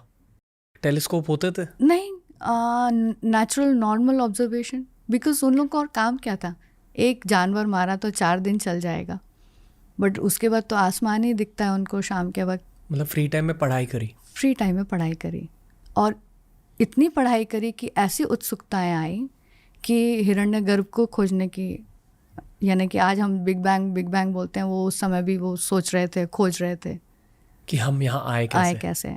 इवन द चैरियट्स ना, लोग बोलते हैं कि उसमें तो रथ आ गए, तो अगर रथ आ गए तो इसका मतलब है कि it is happening only in 1900 BC, इतना ही पुराना होगा ऋग्वेद।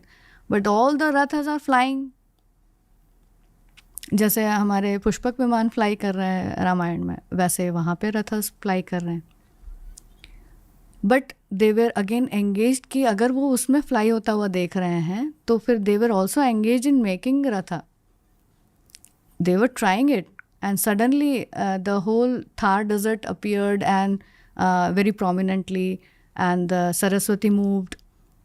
जैसे ही कुछ प्रॉब्लम्स आती है ना, तो नॉलेज बेस जो है वो बिल्कुल वहाँ पे स्टॉप हो जाता है। प्रॉब्लम मतलब नेचुरल कैलामिटी हुई, कुछ बहुत डिफिकल्टीज आना शुरू हुई, बड़ा वॉल्केनो फटा, कुछ हुआ, कॉमेट। हाँ, वॉल्केनो फटा तो पूरा का पूरा पृथ्वी में कोल्ड स्पेल आ गया, कुछ ऐसा हुआ, इतनी बड़ी दुर्घटना हुई कि वो अचानक से बहुत सारी चीज़ें जो हैं वो मेस्ड अप हो जाती हैं। एंड फॉर एग्जांपल मैं अभी का ही ले लेते हैं कि सारे एरोनॉटिक इंजीनियर्स जो एक ही जगह पे इकट्ठे हुए हैं in some seminar and something like that, and all of a sudden वहाँ पे कुछ हुआ and they all die. Now who will create a plane? सारे तो मर गए। So those kind of thing happened. Why? Because उस समय इतनी बड़ी पॉपुलेशन नहीं थी, द पॉपुलेशन वाज लेस, और अचानक से एक ग्रुप, यानी कि ये जो सप्तऋषि मैं कह रही हूँ कि 1 अगस्त्यस are after the star Agastya, so they are moving on each latitude and they are going till south. वशिष्ठस जो हैं वो सिर्फ नॉर्थ में ही रह रहे हैं। तो अगस्त्य के साथ में कहानी जुड़ गई, मिथ जुड़ गई, तमिल लैंग्वेज भी उन्होंने दी, वो पीछे आए और ऐसे। वैसे जो दूसरे ऋषिज थे, अत्रीज थे, दे वर कंटिन्यूसली वॉचिंग ओनली ग्रहणस, यानी जो ग्रहण हो रहा था उसके ऊपर उन लोगों की विवेचना चल रही थी। अगस्त्य ऋषि की 2 सितारों के पीछे चल रही थी। इसी प्रकार से जो दूसरे थे उनके कुछ चल रहे थे, यानी कि 9th मंडला अगर सोम मंडला ले लें तो उसमें वाइन कल्चर जो है वो किस तरह से सोम प्लांट को यूज़ करके हम ऑब्लेशंस दे सकते हैं, तो वो ऑब्लेशंस दिए जा रहे थे। तो इस तरह से हर एक ऋषि का जो एक कल्चर है, वो ऋक्ष कल्चर के बाद में ये कल्चर एक डेवलप हुआ, और वो लोगों ने शुरू किया कि किस मंत्र के साथ में क्या एंजॉइन करें और क्या हम ऑब्लेशंस दें, उसके ऊपर उन लोगों की जो विवेचना है वो चालू हो गई। और इतना इंटरेस्टिंग है, अगर ये जो मैं आज जो आपसे बात कर रही हूँ ये पोस्टेरिटी के लिए है कि जो बच्चे मेरे को सुनेंगे वो ज़रूर इसमें पढ़ें और उसको उस लेंस से देखना शुरू करें कि actually we are reading history. Ma'am, Rigveda की पढ़ाई आप स्टार्ट कैसे कर सकते हो? You just start with English translation. Okay, आप मंत्र को पढ़िए। आपको हिंदी तो पढ़नी आती है, देवनागरी पढ़नी आती है, तो कोशिश करिए उसको पढ़ने की। कुछ नहीं समझ में आएगा शुरू में, लेकिन इंग्लिश ट्रांसलेशन की वजह से आपको मंत्र का कुछ समझ में आने लगेगा। कोई सजेशंस है, बुक सजेशन? H.H. विल्सन की आप पढ़िए, ऑनलाइन में आप पढ़ना शुरू करेंगे और आपको उसमें तथ्य जो है धीरे धीरे अपने आप मिलना शुरू हो जाएंगे। आपने खुद भी बुक्स लिखे? मैंने बुक्स नहीं लिखे हैं अभी तक, लेकिन रिसर्च पेपर्स हैं मेरे एकेडमिया में और रिसर्च गेट पे। एंडिंग नोट में मैं ये कहूँगी कि वन शुड रीड एक्चुअली। पढ़ो यार बस कैसे भी करो, बस पढ़ो। हर दिन कम से कम आधा घंटा 1 घंटा पढ़ो। मैं 8 घंटे से 10 घंटे पढ़ती हूँ टिल टू दिस डेट। और एक कंफर्ट जोन से मैं निकल के आई हूँ। मैं आर्किटेक्ट हूँ और मैं अर्थ आर्किटेक्चर पढ़ना चाह रही थी एंड मैंने उसको पढ़ने की कोशिश भी करी and then I finally completely came into Indology और अपने इंडिक टेक्स्ट को पढ़ना शुरू किया, समझना शुरू किया। And I took into this in my mind कि मेरे को सारा पढ़ना है, मैं सिर्फ एक चीज़ नहीं पढ़ सकती बिकॉज कनेक्टिंग ऑफ डॉट्स नहीं हो सकता। सो ऑल 14 विद्यास you have to know, ABCD से लेकर Z तक आपको उसका मालूम होना चाहिए so that you connect the dot of each text together.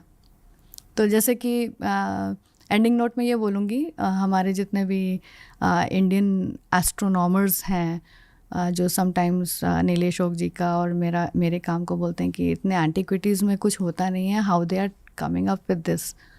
Even Bible is like 4,400 years ago और वहीं से शुरू हुआ था। मैनी ऑफ माई फ्रेंड्स से कि इसमें तो बस इतना ही कुछ बताया हुआ है। आई से कि please read and read with the help of new researchers. सिर्फ रीड करने से भी नहीं होगा। हमारे वेद पाठशाला वाले हैं, हमारे मठों में हैं जो सब पढ़ रहे हैं, खूब रोज़ याद कर रहे हैं, पढ़ने, दैट इज़ ऑल्सो नेसेसरी। लेकिन विद द न्यू कॉन्टेक्स्ट क्या? All the new researchers which has the impression of that past which is present in all our text. मतलब यानी जो इम्प्रेशन हमको मिल रहे हैं, इवन जैसे स्वधिति का मैंने बताया हैंड एक्स, सो जो इम्प्रेशन हमको आर्कियोलॉजी में मिल रहे हैं, जियोमॉर्फोलॉजी में मिल रहे हैं या दूसरे रिसर्चेस में मिल रहे हैं, उन चीज़ों का इम्प्रेशन हमारे टेक्स्ट में है। उनको कोरिलेट करिए and find out the timing. सिर्फ वेदों को याद करते रहने से और फिर उसको ये मान लेने से कि अपौरुषेय है, किसी ने लिखा नहीं था, how can you talk about Rigveda, ये काम नहीं चलेगा अब इंडिया में। ये टाइमलाइन को थोड़ा सा स्टडी करते हैं ताकि जब आप अगली बार आओगे हिंदी पॉडकास्ट के लिए इस टाइमलाइन को और भी ज़्यादा गहराई से ब्रेक डाउन कर पाएंगे। श्योर। इसमें जो टाइमलाइन है, मैंने जैसे पहले बताया, अगस्त को हमने एंकर रखा है और जो सेकंड लाइन आप देख रहे हैं एस्ट्रोनॉमिकल ऑब्जर्वेशन वाला जो सेकंड लाइन है, हमने पहले तो किंग्स के बारे में बात कर ली and how they are present. ये जो अगस्त हैं ये विंध्या को क्रॉस करते हैं, ऐसी करके कथा आई है और ये कथा लगभग सारे पुराणों में है, रामायण में भी है, महाभारत में भी। तो ये कथा बड़ी सिंपल सी है कि शिव जी का जो विवाह हो रहा था तो उस समय सारे जो असुर हैं वो भी नॉर्दर्न हेमिस्फीयर में पहुंच गए थे, यानी कि हिमालय पे पहुंच गए थे। और उसकी वजह से अचानक से ऐसा फील हुआ कि धरती जो है वो बहुत एक जगह बाहर आ गया है। तो शिव जी कहते हैं कि अगस्त मुनि जी आप थोड़ा साउथ की तरफ जाइए, दक्षिण की तरफ, और इन असुरों को भी लेकर जाइए, तो फिर ये जो भार जो आ गया है तो वो कम हो जाएगा। So what is happening is कि जैसा मैंने, एक बेसिक है कि अंदर में एक कॉर्क बॉल है और ऊपर एक फुटबॉल है। अब ये जो कॉर्क बॉल है दैट इज़ अवर अर्थ, तो वो तो वैसा का वैसे ही सन के आजू बाजू घूमेगा। लेकिन ये जो आपका पूरा जो सेलेस्टियल ग्लोब है जिसके ऊपर सितारे हैं सारे, यानी कि ये जो फुटबॉल है, इसके ऊपर के जो सितारे हैं वो ऐसे मूव होते हैं और ऐसे मूव होते हैं विद द प्रिसीशन। तो ये जो एक्चुअल प्रिसीशन हो रहा है, यानी कि जो अर्थ का जो एक्सिस है जिस पोल स्टार को देखता है तो वो भी घूम रहा है, और उसके घूमने की वजह से ये जो फुटबॉल है, फुटबॉल के ऊपर के जो सितारे हैं वो ऊपर नीचे दिखाई देते हैं। यानी अर्थ पे अगर कुरुक्षेत्र से एक समय पे अगस्त्य दिखाई दे रहा है तो दूसरे समय पे वो विंध्या तक ही दिखाई देगा, यानी विंध्या के ऊपर नहीं दिखाई देते हैं। इट टेक्स 13,000 years कुरुक्षेत्र से यहाँ तक आने में भी, विंध्या तक आने में भी, एंड देन विंध्या से लेकर के नीचे तक जाने में भी उतने ही 1000 साल लग जाते हैं। यानी कि एक पूरे साइकिल का आधा साइकिल में अगस्त्य जो है वो एक पॉइंट ऑफ टाइम में आपको बिल्कुल नॉर्दर्न पॉइंट पे दिखाई देंगे और एक पॉइंट ऑफ टाइम में आपको सिर्फ महेंद्रगिरी से दिखाई देंगे। तो महेंद्रगिरी से दिखाई देने वाला उल्लेख जो है वो रामायण में है। तो टाइमलाइन में मैंने रामायण का एक दिखाया है कि अगस्त जो है 12,000 BC में महेंद्रगिरी पर्वत तक ही दिखाई देता था, उसके आगे अपने किसी भी लैटिट्यूड से नहीं दिखाई देता था। लेकिन विंध्या का जो क्रॉसिंग है वो बहुत इंटरेस्टिंग स्टोरी है। अब वो नॉर्थ से साउथ की तरफ आ रहे हैं, तो that was happening only during 19,000 BC, यानी 19,000 साल पहले अगस्त जो है, जो कैनोपस स्टार है, वो विंध्या को क्रॉस कर रहा था। तो वो एक टाइमलाइन बन गई, यानी 12,000 BC Mahendragiri, 19,000 BC Vindhya and 26,000 BC Kurukshetra छोड़ रहे हैं, जैमिनी ब्राह्मणा में आया। So we have a whole history of Agastya. At least हम एक साइकिल अगस्त्य का हमको मालूम है कि 26,000 BC, जैसे आज की डेट में हमें कुरुक्षेत्र से दिखाई देता है, वैसे ही 26,000 BC में भी कुरुक्षेत्र से दिखाई दे रहे थे। ये ऑडियंस के लिए जानना ज़रूरी क्यों है? ऑडियंस के लिए जानना इसलिए ज़रूरी है कि जो जैमिनी ब्राह्मणा है या फिर वाजसनेयी संहिता है, ये अभी नहीं लिखी गई है। Dating to understand the dating कि अभी नहीं लिखी गई है। रामायण अभी नहीं लिखी गई है, चैत्र महीने में ही वसंत हो रहा है, तो रामायण उसमें चैत्र महीने में शरद हो रहा है, तो इट इज़ 13,000 years बैक। तो ये समझना ज़रूरी है कि एस्ट्रोनॉमी कैसे हमको कनेक्ट कर रही है with the antiquity. Timelines, to know the timelines, to know the timelines. तो जैमिनी ब्राह्मणा हमारे टाइम पे नहीं लिखी गई, it was way back like 5,000 6,000 years ago, या फिर way back 26,000 years ago, when उसमें लिखा हुआ है कि अगस्त्य जो है वो अब कुरुक्षेत्र छोड़ करके अपने पितरों के साथ मिल रहे हैं। So southern coursing is always like, जिस दिन सदर्न कोर्सिंग होती है, अभी भी सन की जो सदर्न कोर्सिंग होती है कर्क राशि से जैसे ही ट्रोपे लेता है नीचे की तरफ में, तो दैट इज़ कॉल्ड पितरों की दिशा में जाना। साउथ की तरफ जा रहे हैं ना, पितरों की दिशा में जाना सिंबॉलिक है। आप सोचिए कि वो पितृ क्यों मान रहे हैं।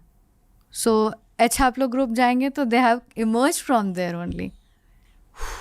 सो द इक्ष्वाकु किंग अशुमाती, जिनका मैंने नाम लिया, उनके जो प्रीस्ट थे वो अगस्त्य थे, अगस्त्य की फैमिली थी। Agastya is completely related from southern India, northern India also.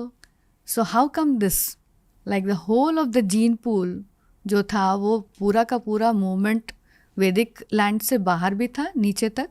और इसीलिए ब्राह्मणाओं में apart from the rivers of Rigveda we find other rivers mention also. वो ऋग्वेद में नहीं मिल रहा है, लेकिन ऋग्वेद के लोग नीचे के लोग को नहीं जानते, ऐसा कहीं पे भी नहीं है। So the timeline gives us कि people were highly moving and वो रिकॉर्ड कर रहे थे, जगह लैटिट्यूड्स भी रिकॉर्ड कर रहे थे, कहाँ से कौन सा स्टार दिख रहा है। एंड बिकॉज ऑफ दैट सूर्य सिद्धांत में इतना इजीली वो कह पाए कि आर्मिलरी जब बना रहे हैं तो you put the Agast in the southern hemisphere के टिप पे and put Abhijit in the northern hemisphere के टिप पे। And that is again very interesting thing कि उसमें डिक्लिनेशन अगस्त का आया 80 डिग्री का। That is not happening during our times, that was happening exactly जो pole star last pole star condition थी, उसमें जब वॉयेजर सिमुलेशन से मैंने और नीलेश जी ने देखा तो इट वाज हैपनिंग 38,000 BC के आसपास। So even that evidence is present in Surya Siddhanta. मतलब इतना ओल्ड। आप इमेजिन करिए ना कि अगर अभी हम लोग बैठे हैं 500 CE में बैठे हैं, चलिए उस समय बैठे हम आकाश में देख रहे हैं, तो मैं जब आर्मिलरी कुछ बना रही हूँ, मैं कुछ कंस्ट्रक्ट कर रही हूँ, तो मैं बोलूँगी कि भाई ऊपर पोलारिस रखो, नीचे तो कोई स्टार ही नहीं है, मत रखो। मैं तो ऐसे ही श्लोक बनाऊँगी। तो उसमें अगस्त और अभिजीत कहाँ से आए? तो अगस्त अभिजीत इसलिए आए क्योंकि उस समय में अगस्त एंड अभिजीत वे पोल स्टार्स एंड आर्मिलरी में नॉर्थ पोल में और साउथ पोल में उसको रखने की बात हो रही है। So this is the evidence apart from this is the addendum. एक एक्स्ट्रा एविडेंस है, the paper we produced in presented in Oxford. तो उसमें हमने 3 एविडेंस के ऊपर काम किया था। ये चौथा एविडेंस आर्मिलरी सेक्शन का है। एंड 5वां एविडेंस मैं आपको और इंटरेस्टिंग बताती हूँ कि Surya Siddhanta is the only text where Kurukshetra is not mentioned. They mention Rohtak. So even this is a earlier memory कि एक पॉइंट ऑफ टाइम में जब 80 डिग्री आपका डिक्लिनेशन रहेगा तो वो कुरुक्षेत्र भी नहीं पहुंच पाता, 28 डिग्री तक ही दिखाई देता है। And Rohtak is exactly below Kurukshetra, और उसका जो लैटिट्यूड आज आप चेक करेंगे तो that is around 28 and Kurukshetra is 29 point something. So 30 degree तक का देखने का जो क्राइटेरिया वो 78 उसका डिक्लिनेशन होने की वजह से आया, और 80 डिग्री पे जब डिक्लिनेशन उसका रहेगा अगस्त का, then it can be seen only till Rohtak. So this memory is also there in Surya Siddhanta. Surya Siddhanta has so many different memories, people have not read Surya Siddhanta also. क्या है Surya Siddhanta? Surya Siddhanta is a book written by Mayasur. Surya Dev ने मयासुर को ये किताब दी थी, किताब इन द सेंस कि जो श्लोक है वो दिए थे, और उन्होंने कहा था कि समय में कुछ भेद आ गया है, उसकी वजह से हम इसमें थोड़ा सा एडिटिंग करेंगे। दैट मीन्स कि ये उससे भी पुराना है, यानी 38,000 BC जो मैं उसमें आपको एक एविडेंस बता रही हूँ उससे भी पुराना है। And this parallel text and parallel Sanskrit was going on with the छंदोभाषा। ऐसा नहीं कि पाणिनि ने ग्रामर लिखा तभी संस्कृत उद्गृत हुई, ऐसा नहीं है। वो पहले से ही संस्कृत चली आ रही थी, और पाणिनि जी ने तो बस रूल फॉर्मुलेट किए, और बहुत ज़बरदस्त उन्होंने रूल्स फॉर्मुलेट किए ग्रामर के, संस्कृत ग्रामर के, लेकिन उसके बहुत पहले से ही ये संस्कृत चली आ रही थी। तो व्हेन पीपल से ना कि रामायण जो है वो तो हाल फिलहाल में लिखी होगी, because it is a very new kind of Sanskrit, तो ये तो इतनी पुरानी हो नहीं सकती। But when you go deeper and deeper it is very old, क्योंकि उसमें सारे जो एविडेंस है वो 12,000 BC के ही हैं। इस पॉडकास्ट की शुरुआत में मैंने आपको 3 चीज़ों के बारे में पूछा था, ऋग्वेद, रामायण, महाभारत। तो रफली ऋग्वेद की शुरुआत शायद 2 लाख साल से ज़्यादा से हुई है। रामायण 12,000 BC के आसपास, बिल्कुल जी, और महाभारत 5561 BC। एग्जैक्टली जी। ओके। उसके बीच में ब्राह्मणों के आते हैं, उसके बीच में महाभारत के अंदर भी बहुत सारे मेमोरीज हैं जो कि 5561 से बहुत पुराने हैं, और सारे स्टोरीज के फॉर्म में। लाइक जो मिथ है ना, मिथक कह देते हैं हम लोग कि ये मिथक है, यानी कि इसके कुछ सिर पैर नहीं है। जैसे अगस्त की जो स्टोरी है उसमें भी क्या हो सकता है, तो केडी अभ्यंकर जी का आप पेपर देखेंगे तो उसमें उन्होंने लिखा कि शायद एक कोई सदर्न सेज जो हैं वो ट्रैवल कर रहे थे साउथ की तरफ, और नॉर्थ की तरफ से एक सितारा जो है उनको दिखाई दिया, तो फिर उन्होंने उसका नाम इस तरह से रख दिया। लेकिन किसी भी कहानी में 2 अगस्त की बात नहीं हो रही है। सो केडी अभ्यंकर जी का पेपर आप पढ़ेंगे तो उसमें 2 अगस्त आ जाते हैं, यानी कि एक फिजिकल अगस्त है, दूसरा स्टार अगस्त है, यानी कैनोपस। लेकिन कोई भी स्टोरी में ये नहीं है। So that was very critical to understand कि यहाँ पे कोई फिजिकल अगस्त की बात नहीं हो रही है, this is the star canopus Agast की बात हो रही है। Similarly in Rigveda when it is जब ये कहा जा रहा है कि दोनों का जन्म हो रहा है वशिष्ठ और अगस्त्य का, तो वो एक क्लान तो है, यानी फिजिकल फॉर्म में क्लान्स तो हैं, अगस्त्य की क्लान है, वशिष्ठ की क्लान है, लेकिन जो उर्वशी जो जन्म दे रही हैं इन दो लोगों को, और जब वो कह रहे हैं कि अब अगस्त्य जो है वो दिखाई दे रहा है, नाउ ही इज़ विजिबल, तो इसका मतलब है वहाँ पे वो स्टार कैनोपस है। So even this is very critical to understand in our myths कि हम कौन सा स्टार की बात कर रहे हैं या फिजिकल मुनि की बात कर रहे हैं। तो पहला तो वो आप डिसाइड करने में ही आपको इतने साल लग जाएंगे कि हो क्या रहा है एक्चुअली में। बेसिकली ऋग्वेद की पढ़ाई अनलिमिटेड होती है, अनलिमिटेड ह्यूमैनिटीज़ हैं, उसमें बहुत सारी चीज़ें आ जाती हैं। आप सपोजिंगली मैं बोलूँ कि many people may get offended, but Yama and Yami का डायलॉग है। सो सोशल रिफॉर्म्स हो रहे हैं, कब हो रहे हैं वी डोंट नो, बट हो रहे हैं। इट इज़ एंट्वाइंड, मतलब गुथा हुआ है। कैसे गुथा हुआ है कि फिजिकल नदियाँ थी, ट्विन रिवर थी यमुना। यमुना शब्द का मतलब है ट्विन, लेकिन यमुना नदी तो आपको अभी एक ही दिखती है।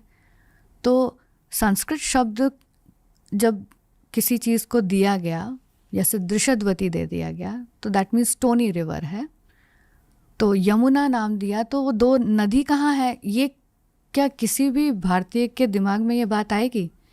यमुना का मतलब है कि यम एंड यमी ट्विन होने चाहिए, वो है नहीं। तो जब आप पैलियोलिथिक उसमें जाएंगे रिसर्चर्स में, जैसे सिन्हा जी का था और इनका जिनका नाम लिया था नीलेश जी ने पहले, तो आप पाएंगे कि यमुना जो है वो तो पहले इधर फ्लो होती थी, बाद में वो गंगा के साथ जुड़ गई, लेकिन जब जुड़ी तो जुड़ने के पहले यहाँ पे वो ट्विन रिवर थी। So Y1 Y2 channel is there, and उसमें भी वो जो चैनल Y1 Y2 है, that makes a island, a huge island where Brahmavarta was. So ये जो ट्विन रिवर है, ये नाम ही यमी क्यों पड़ा? जेमिनाई वो क्यों है? यमुना। सो यम एंड यमिनी जो शब्द है वो जब ऋग्वेद में आया, तो ऋग्वेद में आया कि यम की डेथ हो गई है। यम की डेथ हो गई अगर है, तो that means that river has gone away, now only one remains, Yamuna, the female one. So that memory is also there in Rigveda. So अब अगर आप उसको कन्वर्ट करते हैं in the present research, you will find it was happening only 50,000 years ago. So this is something very fantastic, and it always gives me a goosebump that अरे बाप रे, ये हो क्या रहा है?